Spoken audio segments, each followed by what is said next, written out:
వారికి 2024వ సంవత్సరం మరియు ఉగాది పండుగ నుంచి ఆదాయ వ్యయాలు, రాజపూజ్యం, అవమానము, ఆరోగ్య స్థితిగతుల గురించి ఈ వీడియోలో సవివరంగా సంపూర్ణంగా తెలుసుకుందాం. ధనుసు రాశి వారికి ఆదాయం 11, వ్యయం 5. అంటే అదృష్టవంతమైన రాశులలో ధనుసు రాశి ఒకటి అని చెప్పి మీరు గుర్తుపెట్టుకోగలగాలి.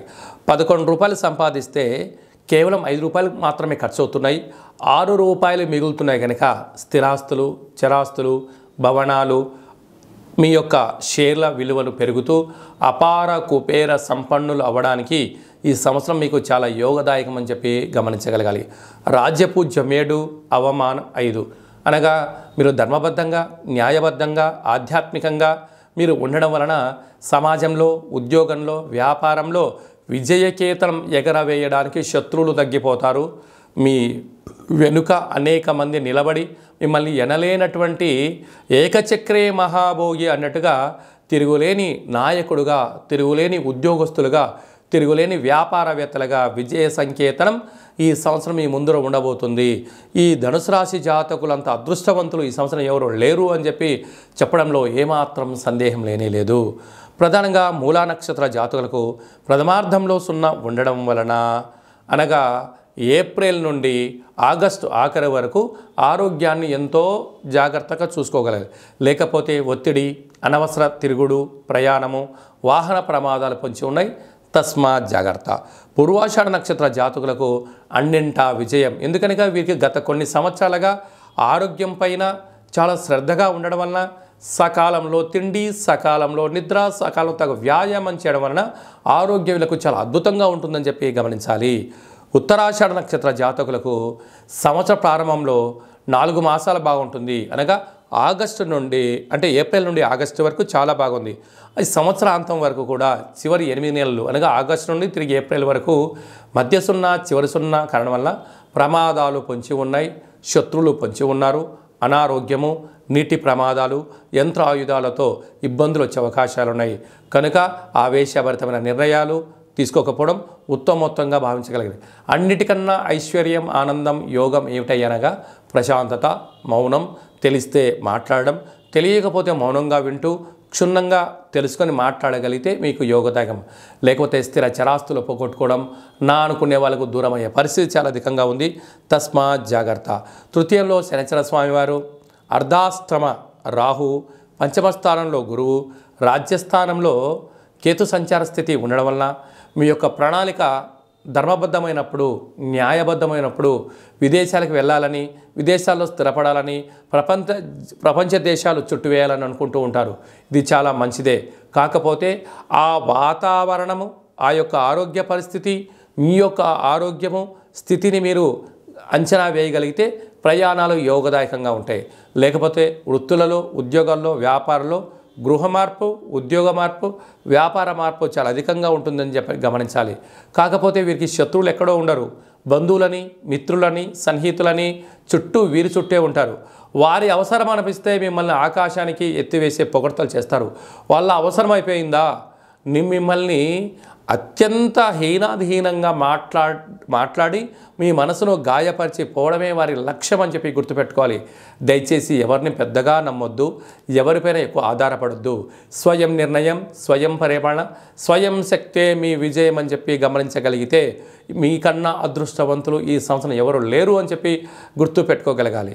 అలాగనే స్థిరాస్తులు, చరాస్తులు, వ్యాపారాలు, నూతన పెట్టుబడులు ఆకర్షించడంలో మీకు మీరే సరిసాటి అని చెప్పి గమనించగలగాలి. సాఫ్ట్వేర్ రంగం వారు, హార్డ్వేర్ రంగం వారు, వైద్య రంగం వారు, సినిమా రంగాలు, రాజకీయాలు, స్వయం వృత్తులు, సేవా రంగాలు, వ్యవసాయ సోదరీమణులందరికీ చాలా మంచి కాలము అని చెప్పి గమనించాలి. మకర రాశి వారికి 2024వ సంవత్సరము ఆంగ్ల సంవత్సరము మరియు ఉగాది పండుగ నుంచి వీరి యొక్క ఆదాయ వ్యయాలు, రాజ్యపూజ్యము, అవమానము, ఆరోగ్య పరిస్థితుల గురించి ఈ వీడియోలో సవివరంగా సంపూర్ణంగా తెలుసుకుందాం. మకర రాశిలో ఉండబడిన వారందరికీ కూడా ఆదాయం 14, వ్యయం 14. వీరు ఎంతటి అదృష్టవంతులయ్యా అంటే ఎంతైతే ఖర్చులు ఉన్నాయో అంతే ఆదాయం వీరికి సమకూర్చుకునే పనిలో ఉండడం జరుగుతుంటుంది. అలాగనే స్థిరాస్తులు, చరాస్తులు ఇంకొంచెం ఉన్నత స్థాయికి ఎదగడానికి కొద్దిపాటి సమయాన్ని వెచ్చించగలిగితే చాలా మంచి కాలము అని చెప్పి గుర్తుంచి పెట్టుకోగలగాలి. రాజ్యపూజ్యం 3, అవమానం 1. వృత్తులలో, ఉద్యోగాల్లో, వ్యాపారాల్లో ధర్మబద్ధంగా ఉండడం, న్యాయంగా ఉండడం, అది సమాజానికి, గ్రామానికి, రాష్ట్రానికి, దేశానికి ఉపయోగపడే పనులు చేయడం వలన మీ యొక్క ఖ్యాతి మంచి ఉన్నత స్థాయికి కలిగి మీకు అద్భుతమైన సభల యందు, సమావేశాల యందు మాట్లాడుతూ రాజగౌరవాలు మీ సొంతం కాబోతున్నాయి. కనుక మీరు ఎంతో అదృష్టవంతులుగా భావించాలి. ఒకవైపు ఏలనాటి శని ఉండినను ఇది చాలా మంచి కాలంగా గుర్తించగలగాలి. అలాగనే ఈ ఉత్తరాషాఢ నక్షత్రంలో ఉండబడినటువంటి వారికి ప్రథమార్థం 4 మాసాలు యోగించినను, అంటే ఆగస్టు నుండి 2025 ఏప్రిల్ వరకు మధ్య సున్నా, చివరి సున్నా కారణం వలన మనోవేదన, అప్పులపాలు, అనారోగ్యము, దీర్ఘకాలిక వ్యాధులు పొంచి ఉండడము, వాహన ప్రమాదాలు, యంత్ర ఆయుధ ప్రమాదాలు పొంచి ఉన్నాయి. కనుక ఎంతో సున్నితంగా, ఎంతో జాగ్రత్తగా ఉండగలగాలి అని చెప్పి గుర్తుపెట్టుకోగలగాలి.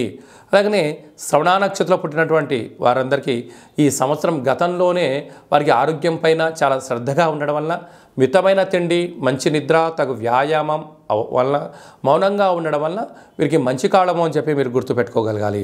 ధనిష్ఠ నక్షత్ర జాతకులు కూడా ఇది చాలా మంచి కాలంగా భావించగలగాలి. ఒకవైపు వీళ్ళకు ఏళ్ళనాటి శని సంచార స్థితిలో ఉండినను, ధనావాకు కుటుంబంలో స్థానంలో శనిశ్వర స్వక్షత్రకారకుడు, తృతీయంలో రాహు, అర్ధాష్టమ గురువు, ఏప్రిల్ 26 నుండి సంతాన స్థానంలో గురువు, భాగ్యస్థానంలో కేతు సంచార స్థితి ఉండడం వలన వృత్తులలో, ఉద్యోగాల్లో, వ్యాపారాల్లో తొందరపాటు నిర్ణయానికి ఇది సరైన సమయం కాదు.